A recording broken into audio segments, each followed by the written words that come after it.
O Estúdio News de hoje vai falar sobre o teletrabalho na magistratura. E para conversar sobre esse assunto, eu recebo a juíza Vanessa Mateus, presidente da APAMages, a Associação Paulista dos Magistrados, e o juiz Walter Schwenkner de Araújo, secretário-geral do Conselho Nacional de Justiça. Sejam muito bem-vindos, obrigado pela participação de ambos. Eu quero começar dando o meu olá para a doutora Vanessa. Doutora, obrigado por atender nosso convite. Eu queria começar com a primeira pergunta para a senhora. Justamente passado esse mais de um ano de pandemia, quais foram os principais desafios do Poder Judiciário em justamente lidar com essa novidade do teletrabalho? Como vai, Gustavo? Um prazer estar aqui com vocês mais uma vez. Gostaria de cumprimentar também o meu colega Walter Schwenkner. É um prazer dividir um painel aqui com ele. Foram muitos os desafios, né, Gustavo? Foram muitos. E a gente, em março do ano passado, de repente, a gente estava parecia que estávamos num filme de ficção científica com vírus mortal mundial, levando todas as pessoas para casa, ninguém conhecendo direito o que estava acontecendo. E nós sabíamos que a justiça não tinha como parar. A justiça não podia paralisar, muito menos num período de anormalidade como esse, em que a justiça se fazia cada vez mais presente. Os desafios eram imensos, Para você ter uma ideia, aqui no estado de São Paulo, nós tínhamos uma possibilidade, porque o trabalho remoto, ele já existia essa previsão, mas como uma exceção, para um juiz assinar, fazer um trabalho num final de semana, num horário noturno, nos horários em que os fóruns estavam fechados. Então, não havia uma necessidade de uma previsão gigante de acesso. Aqui em São Paulo, para você ter uma ideia, eram previstos 5.000 acessos simultâneos, apenas. Nós temos 40 mil funcionários, 3 mil magistrados, e tínhamos uma previsão de 5.000 acessos simultâneos. De repente, tudo fechou, fomos todos para casa. Em uma semana, a rede já estava ampliada. Em uma semana do fechamento, nós passamos a ter 32 mil acessos simultâneos na rede. Então, a justiça não parou nem por um dia. Obviamente que os desafios eram grandes. Era a rede, o suporte, atingir a população, fazer com que os advogados passassem a se comunicar internamente, fazer com que os atos praticados presencialmente pudessem ser praticados com as mesmas garantias, o que é muito importante, com as mesmas garantias aos cidadãos de forma virtual, mas o Poder Judiciário se reinventou. Em pouquíssimo tempo, o Poder Judiciário se reinventou. E o ministro Fux, à frente dessa revolução digital, foi muito importante. O ministro Fux é um homem que conhece o Poder Judiciário por dentro, foi juiz a sua vida inteira, ocupou todos os cargos da Justiça, teve no CNJ, na presidência do CNJ, o Walter Schwenkner, que é um profundo conhecedor da Justiça também, e o ministro Fux imprimiu uma revolução no âmbito digital do Poder Judiciário. O juízo 100% digital, o balcão virtual, o Justiça 4.0, a plataforma digital, isso tudo veio imediatamente, isso promoveu uma transformação na forma de prestação jurisdicional. E eu acho que hoje não há mais qualquer dúvida das vantagens. Você sabe, só encerrando aqui, Claro. O Tribunal de Justiça aqui de São Paulo começou a publicar, durante a pandemia, o número de atos praticados. São monstruosos, os números aqui em São Paulo são monstruosos. A gente tem a última publicação, aqui foi dia 20 de julho, nós tivemos 41,6 milhões de atos processuais praticados. E eu não estou falando atos de cartório, não. Atos judiciais, despachos, sentenças, decisões. Só que era importante a gente ter uma comparação, porque uma coisa é a gente publicar números, outra coisa é a gente comparar com os números da normalidade.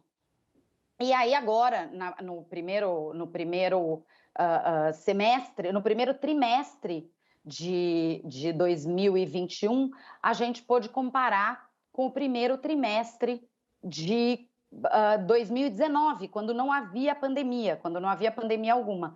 E a gente pôde constatar com alegria que a gente teve um crescimento do número de atos praticados. De 2019, a gente tinha 7 milhões e 600 mil atos praticados na primeira instância, em 2021 foram 7 milhões e 800.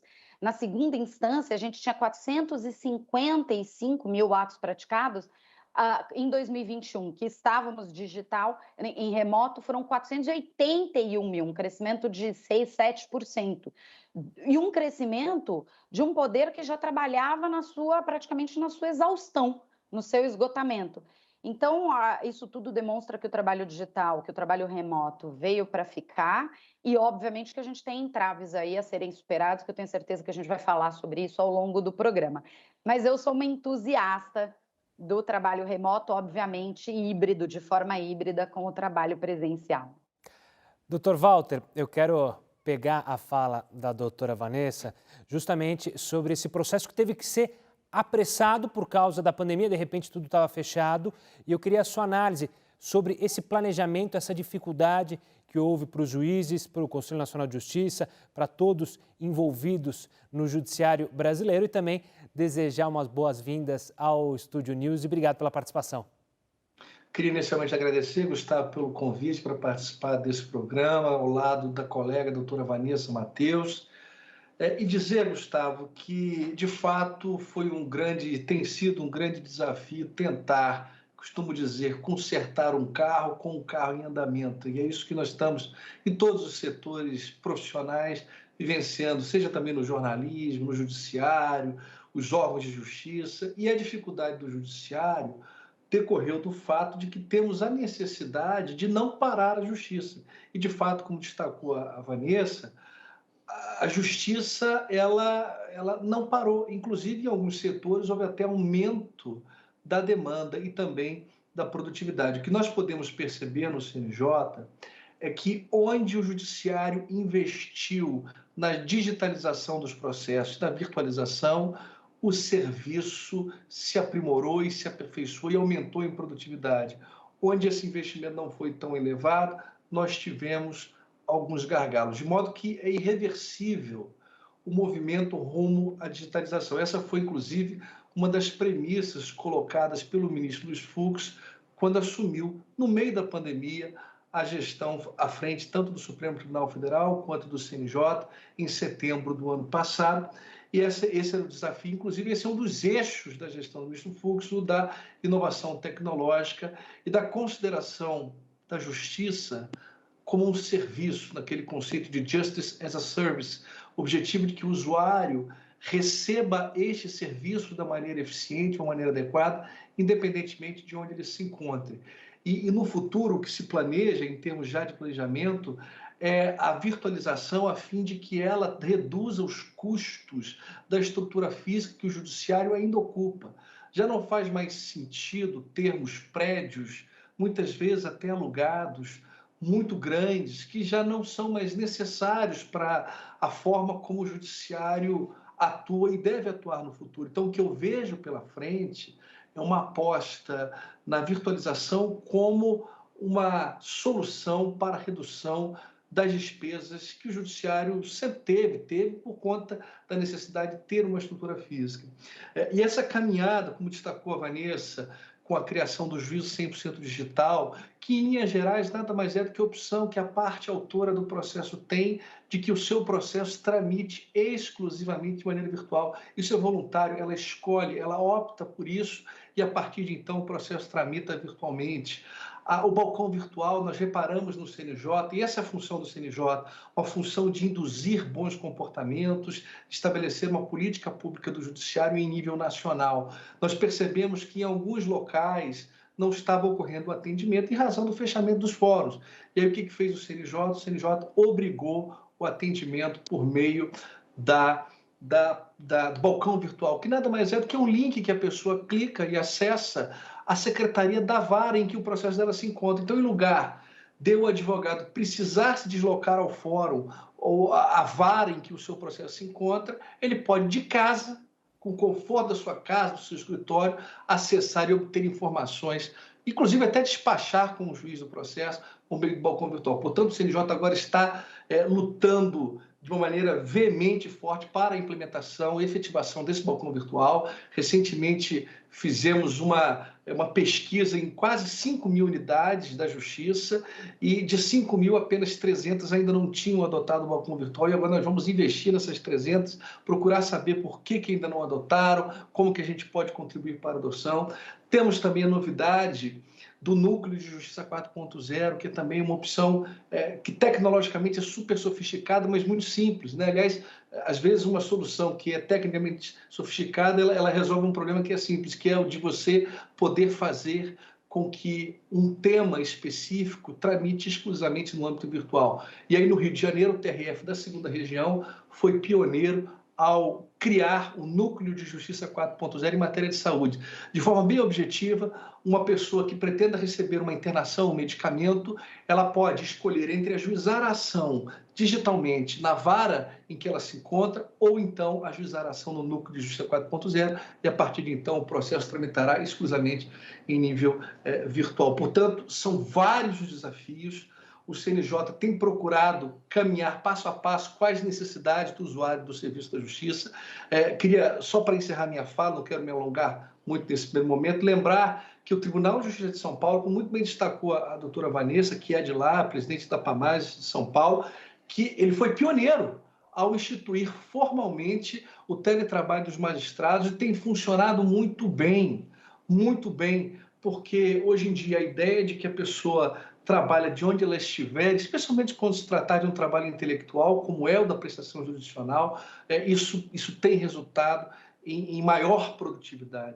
Portanto, primeiro veio o TJ de São Paulo, em seguida o TRF da 3ª Região, que é de São Paulo também, então São Paulo saiu na frente e acredito, se eu pudesse apostar, acho que não demora muito, o Conselho Nacional de Justiça vai ter de traçar aí um normativo nacional sobre esse tema teletrabalho dos magistrados, como é que pode acontecer, enfim, e sem deixar de lado os excluídos digitalmente. Só para os senhores terem uma ideia, menos de 3,1%, menos de 4% das ações novas que foram distribuídas no ano de 2020, ou seja, em plena pandemia, menos de 4% foram distribuídas fisicamente. Então, a realidade da justiça brasileira é de quase 100% dos novos processos serem processos digitalizados, mas temos aqueles 3% que não podemos deixar para trás e por isso, recentemente, o CNJ editou, inclusive, uma recomendação sobre os excluídos digitalmente, no sentido que os tribunais devem atentar para aqueles que não têm acesso à internet. Doutor Walter, eu quero olhar para o gargalo, como você mencionou, olhando primeiro para o lado humano. Em conversa com diversos servidores, eu vi a mesma reclamação e acho que vocês também devem ter ouvido. Com o teletrabalho, as relações do trabalho, não só na justiça, mas em outras que adaptaram-se ao home office, se tornou um pouco confuso. Qual é o horário de entrada, qual é o horário de saída? Tem muito servidor que justamente com os filhos não podendo estar na escola, com as escolas fechadas, houve um acúmulo de trabalho pelo horário, não se sabe mais qual que é o horário de saída, muitos servidores trabalhando à noite, juízes e também assistentes. Isso tem gerado uma preocupação para vocês, ou seja, uma regulamentação mais firme e determinada sobre horário de entrada, horário de saída, para justamente não haver um esgotamento físico do ser humano que trabalha na justiça? Assim, Gustavo, de fato, essa é uma preocupação constante, porque, na realidade, nós estamos vivenciando uma revolução, inclusive na perspectiva da relação do homem com o seu trabalho, né? Ficou mais tênue, e se isso é bom ou ruim, só o tempo dirá, mas ficou mais tênue a separação entre o ambiente doméstico e o ambiente profissional. É difícil você separar o momento, olha, agora eu estou trabalhando, agora eu estou em casa, né? E antigamente nós tínhamos isso com o deslocamento, né? A gente ia para casa ouvindo música no carro e se desligando dos compromissos profissionais nesse trajeto. Agora não, isso acabou e a gente se depara, final de semana, feriado, quantas vezes à noite, deixa eu dar uma olhada, né? Enfim, eu particularmente sou muito ansioso e tenho o hábito de quase que minuto a minuto ficar checando o sistema e trabalhando.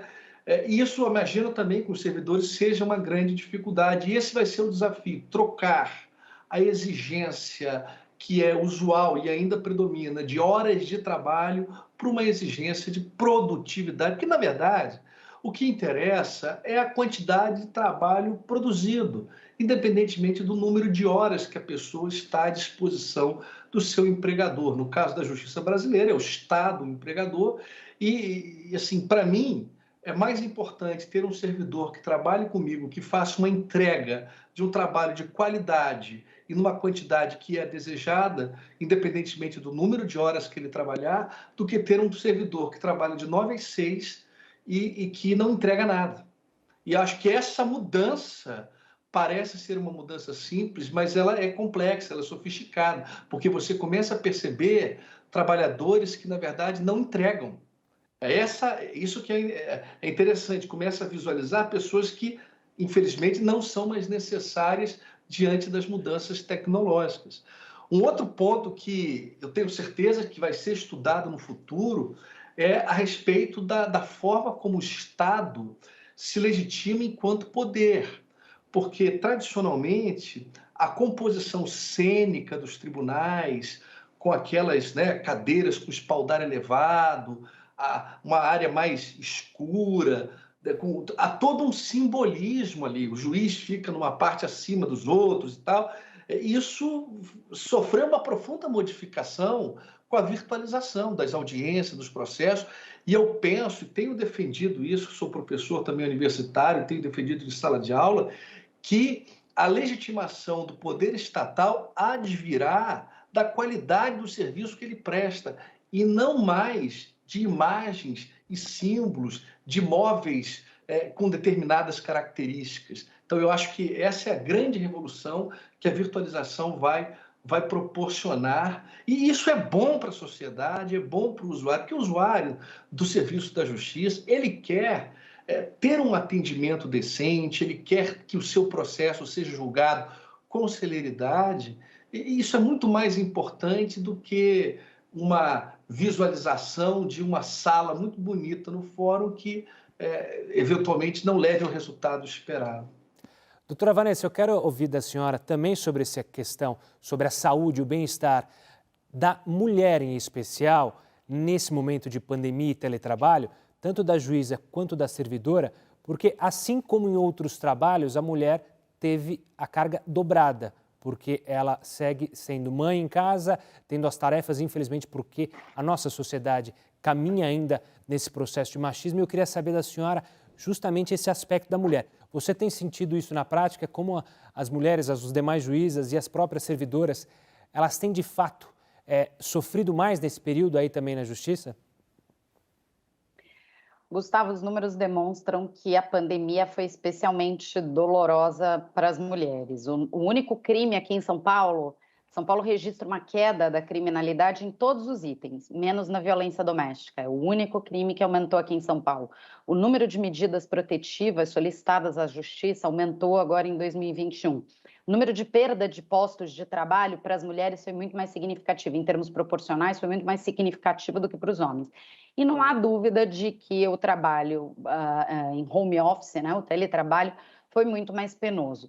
As pesquisas demonstram que o tempo em que a mulher passou a se dedicar ao trabalho mais do que triplicou, ao trabalho de casa mais do que triplicou durante a pandemia, número que não foi acompanhado na dedicação dos homens. Então, eu não tenho dúvidas de que isso foi para as mulheres foi um golpe muito duro, a pandemia.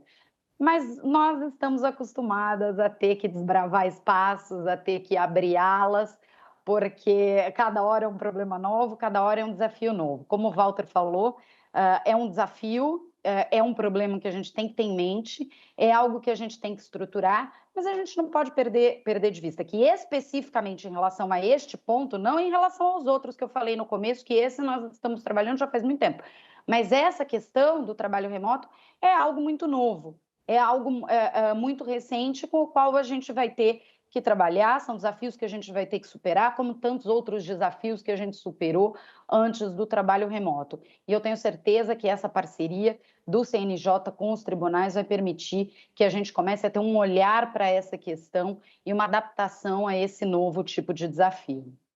Doutora Vanessa, ainda com a senhora, eu queria analisar justamente as audiências, porque quando a gente fala em teletrabalho, obviamente que um juiz pode trabalhar de casa, mas uma audiência a gente fica imaginando o quanto vocês perdem de ter uma consciência e o quanto que advogados podem perder, réu pode perder. Como que você analisa justamente uma audiência digital? Funcionou? Foi melhor do que o esperado ou é algo que você começou a falar lá no comecinho sobre a questão do híbrido, que possivelmente as audiências vão voltar justamente para o presencial, e aí o híbrido fica para outras questões, ou seja, o teletrabalho ficaria para outras funções? Olha, eu vou lhe dar um número. O número de audiências realizadas em março do ano passado, em março de 2020, nós fechamos aqui em São Paulo, nós fechamos na última semana de março, foi dia 25 de março. Nós realizamos em março do ano passado 41 mil audiências.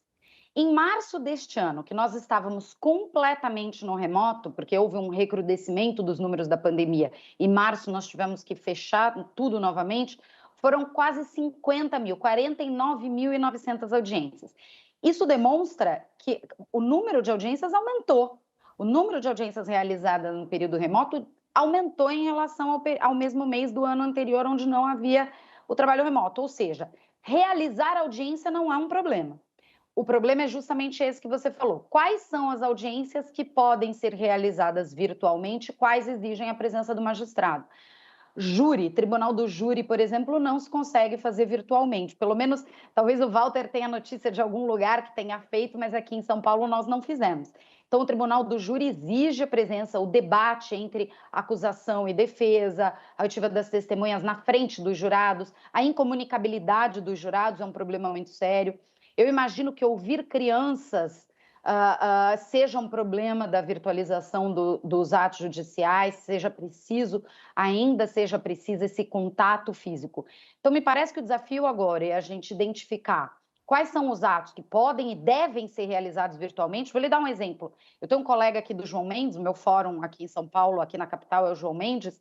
Ele tinha um processo há 3 anos parado porque tinha uma testemunha que morava na França. E para ouvir uma testemunha na França, você tem que mandar um documento para a França, que segue via Ministério da Justiça, é traduzido, chega no sistema judiciário francês tenta ouvir aquela testemunha, você traz de volta, traduz aquilo para trazer de volta para os atos do processo. 3 anos o processo estava parado tentando ouvir essa testemunha. Assim que houve a virtualização, mandaram um e-mail para a testemunha, mandaram um link, fizeram uma audiência virtual, a testemunha foi ouvida e o processo foi sentenciado. Então, não é possível a gente dizer se a audiência virtual é melhor ou pior. Ela depende do ato que vai ser praticado e do contexto em que ele vai ser praticado.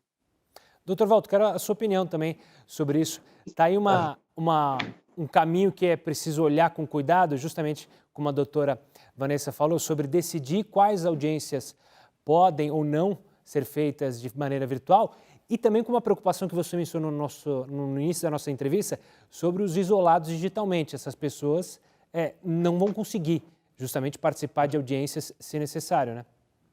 Eu vou dar um relato até pessoal. Eu, além de estar no Conselho Nacional de Justiça como secretário-geral, eu sou juiz federal de uma vara de matéria previdenciária, que é uma vara em que você tem um número muito grande de pessoas que não têm condições tecnológicas, são pessoas com muitas dificuldades.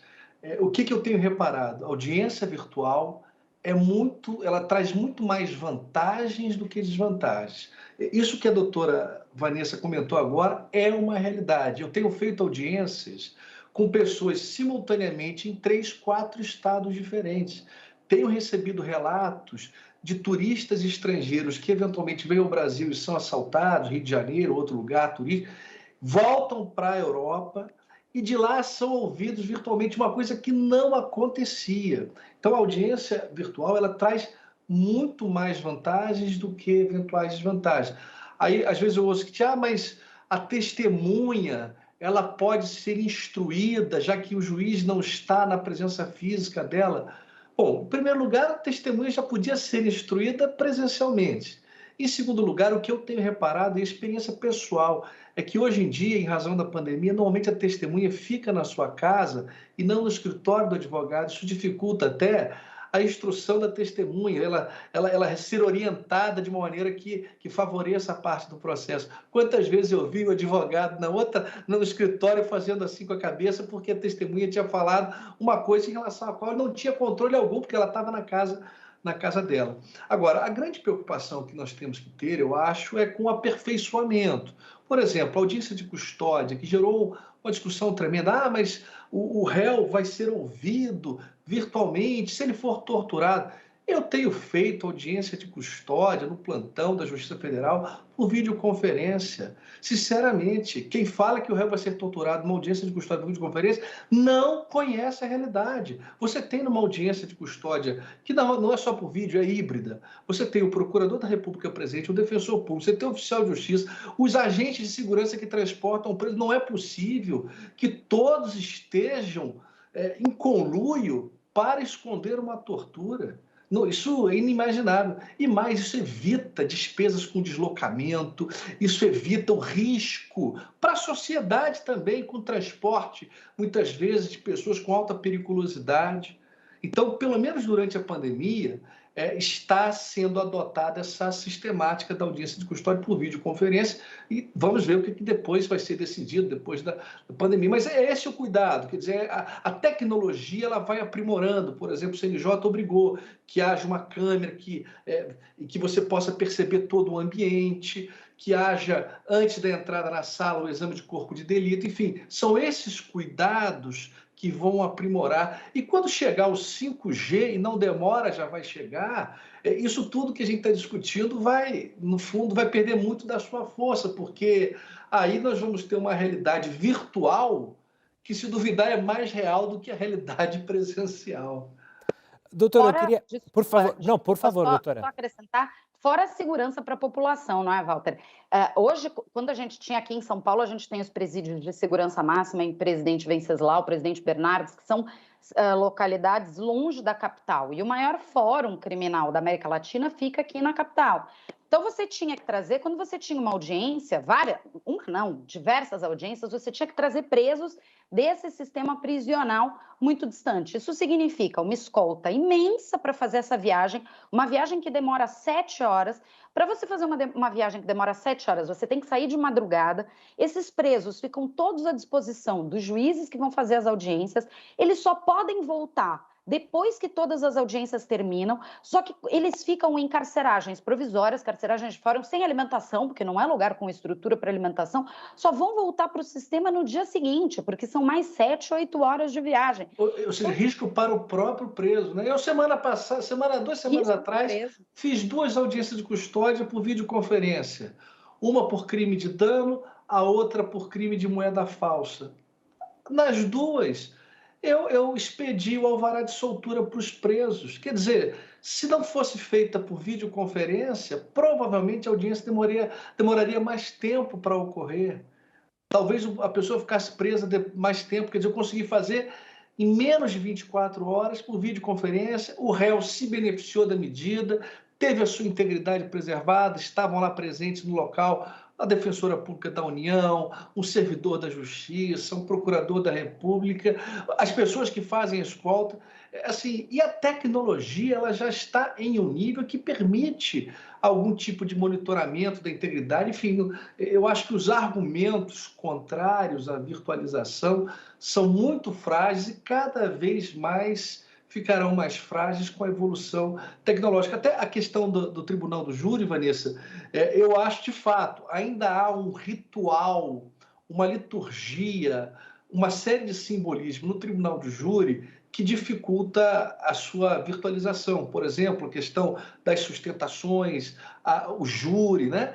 Mas eu não tenho dúvida de que não demora, isso tudo vai ser superado. Nós tivemos alguns problemas em alguns estados, que, enfim, né? Mas muitos já estão fazendo, alguns com total, né, preservação das medidas sanitárias, com máscara e tal, mas já se começa a discutir também a realização por videoconferência.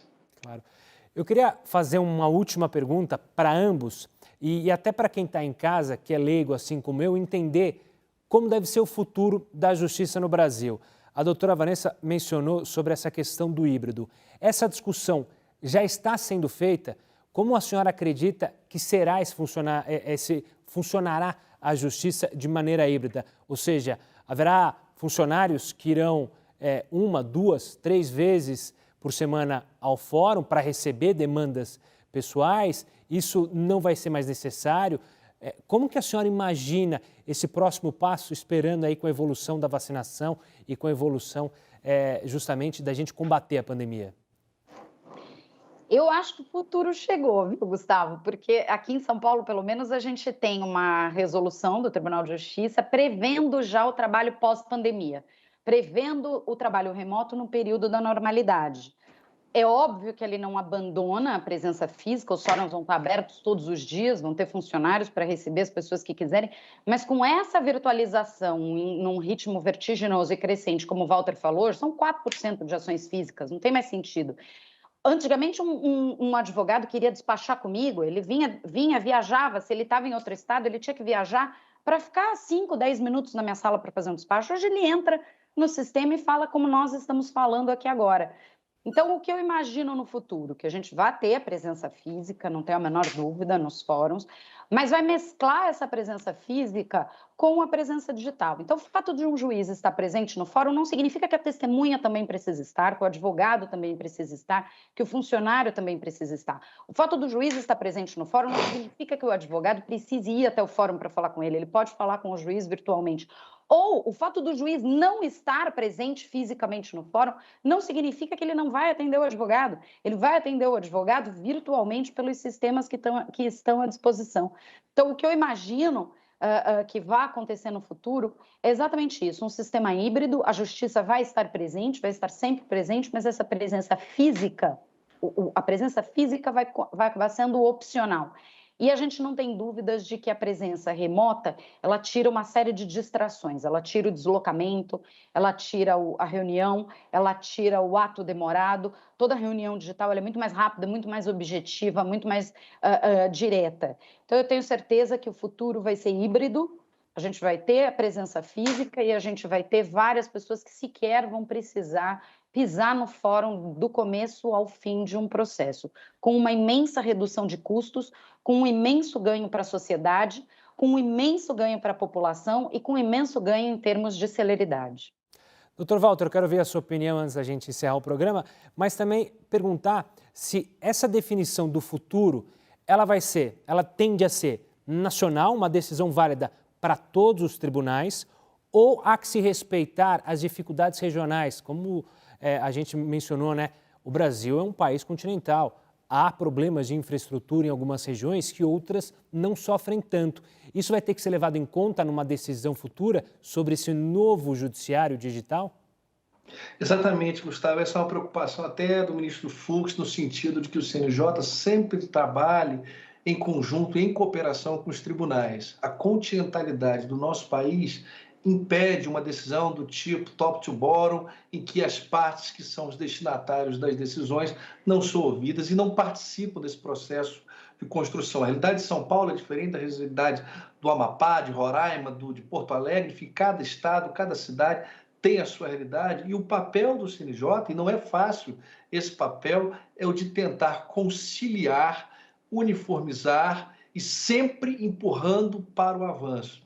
É uma coisa que é pouco conhecida para a sociedade, mas o Brasil, por incrível que pareça, nessa matéria, ele se encontra, assim, eu diria que é o país do mundo que melhor lida com a utilização da tecnologia no âmbito do Poder Judiciário.